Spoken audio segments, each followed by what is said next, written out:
ओम शांति। सबका मालिक एक है। इस थीम पे आधारित इंटरफेथ मीट में उपस्थित विभिन्न धर्मों के प्रतिनिधिगण, आप सबका राष्ट्रपति भवन में बहुत बहुत स्वागत है। आप सबका एक स्थान पर एक भावना के साथ एकत्रित होना सर्वधर्म समभाव के लिए महत्वपूर्ण है। इस आयोजन के लिए मैं ब्रह्मा कुमारी संस्थान की बहुत बहुत सराहना करती हूँ। धर्म हम सबके जीवन में एक महत्वपूर्ण स्थान रखता है। इसने विश्व समाज, संस्कृति और राजनीति को सदियों से प्रभावित किया है। धर्म न केवल मनुष्य को उसके जीवन के उद्देश्यों और अर्थों का बोध कराता है, बल्कि जीवन की जटिलताओं को समझने में भी सहायता करता है। धार्मिक मान्यताओं और प्रथाएं विपरीत परिस्थितियों में हमें राहत, आशा और शक्ति प्रदान करते हैं। प्रार्थना, ध्यान और धार्मिक अनुष्ठान मनुष्य को आंतरिक शांति और भावनात्मक स्थिरता का अनुभव भी कराता है। देवियों और स्वजनों, धार्मिक सिद्धांतों, विश्वासों और रीति रिवाजों का हमारे जीवन में अपना स्थान है, लेकिन शांति, प्रेम, पवित्रता और सच्चाई जैसी मौलिक आध्यात्मिक मूल्यों की हमारे जीवन को सार्थक बनाता है। इन मूल्यों से रहित धार्मिक प्रथाएं हमारा कल्याण नहीं कर सकता। समाज में शांति और सद्भाव को बढ़ावा देने के लिए सहिष्णुता, एक दूसरे का सम्मान और सौहार्द के महत्व को समझना आवश्यक है।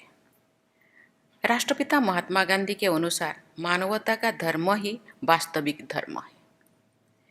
सत्य ही ईश्वर है और मानव सेवा ही ईश्वर की सेवा है। एक सुनहरा नियम है, दूसरों के साथ वैसा ही व्यवहार कीजिए जैसा व्यवहार आप दूसरों से चाहते हैं। जब हम इस मानदंड को ध्यान में रखते हुए कार्य करेंगे तो हम दूसरों के प्रति सहानुभूति रखना और उनका सम्मान करना सीखेंगे। सभी धार्मिक ग्रंथों में कहा गया है कि ईश्वर सबसे प्रेम करता है और उसके लिए सब एक समान है। ईश्वर का ये स्नेह हमें सिखाता है कि हम सभी समान रूप से सबके साथ उदार हो सकते हैं। प्रत्येक मानव आत्मा स्नेह और सम्मान की पात्र है। अपने आप को पहचानना, अपने मूल आध्यात्मिक गुणों के अनुरूप जीवन जीना और ईश्वर के साथ आध्यात्मिक संबंध रखना ही सांप्रदायिक सद्भाव और भावनात्मक एकीकरण का सहज माध्यम है। देवियों और स्वजनों, प्रेम और करुणा के बिना मानवता जीवन नहीं रह सकती। आज मनुष्य के भीतर, मनुष्य के बीच तथा मनुष्य और प्रकृति के बीच संघर्ष चल रहा है। जहाँ कहीं भी दुख है वहाँ प्रेम का अभाव है। इसका मूल कारण है हम भूल गए हैं कि हम कौन हैं। हम बाहरी सुख की तलाश में लगे हुए हैं।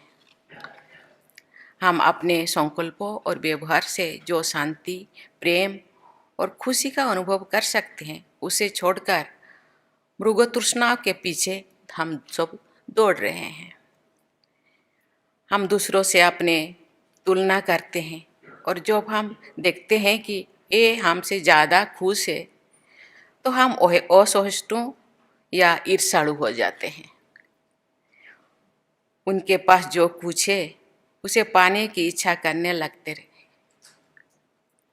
इससे परायापन का और संघर्ष का भाव पैदा होता है, जो हम लोगों की आज थीम है कि सबका मालिक एक है, उसको हम भूल जाते हैं। आध्यात्मिक मूल्यों के अनुरूप जीवन समाज में एकता और सद्भाव का आधार है। जो विभिन्न धर्मों के लोग सद्भावनापूर्ण एक साथ रहते हैं, तो समाज और देश का सामाजिक ताना बाना मजबूत होता है। ये मजबूती देश की एकता को और सुदृढ़ करती है और प्रगति के मार्ग पर ले जाती है। आप सब जानते हैं कि वर्ष 2047 तक हमने भारत को एक विकसित देश के रूप में स्थापित करने के लिए लक्ष्य रखा है। इस लक्ष्य की प्राप्ति के लिए सबका साथ जरूरी है। सभी लोगों के सहयोग से ही भारत समग्र रूप में सशक्त राष्ट्र बन पाएगा। मेरी कामना है कि आप सब इस तरह की और भी आयोजन करें। आज मैं देख रही थी जितने भी धर्मगुरु यहाँ उपस्थित थे, उनको 1.5 मिनट, 1.5 घंटा में आपका बातें ख़त्म कीजिए, मैसेज ख़त्म कीजिए। मैं जानती हूँ ये सब ज्ञान के भंडार है। बहुत सारे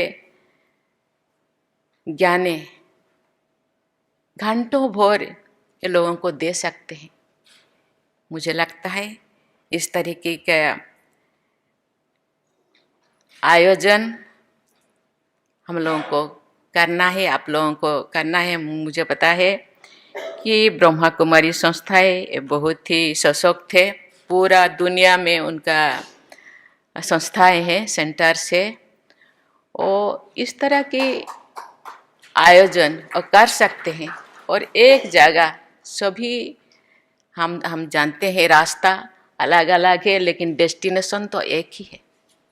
उसी मालिक के पास ही जाना है जिस मालिक ने हमको यहाँ भेजे हैं।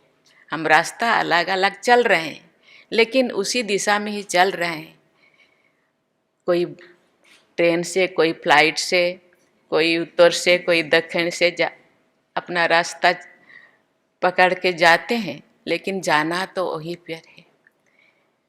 लेकिन कैसे हम एक साथ जाए, एक भावना के साथ जाए। शब्द अलग है लेकिन मीनिंग एक होना चाहिए। हम अपने अपने किताबें, अपने अपने धर्म ग्रंथों को पाठ करते हैं, लेकिन शब्द अलग अलग हो सकते हैं, राइटर्स अलग अलग हो सकते हैं, लेकिन मीनिंग तो एक ही है। इसीलिए मैं चाहूँगी कि आप इसी तरह के आयोजन करिए तथा अपने अनुयायियों को विकसित भारत के सामूहिक लक्ष्यों के लिए मिलकर कार्य करने के लिए प्रेरित करें। इसी साथ के फिर आपको बहुत बहुत बधाई देती हूँ। धन्यवाद। जय हिंद, जय भारत।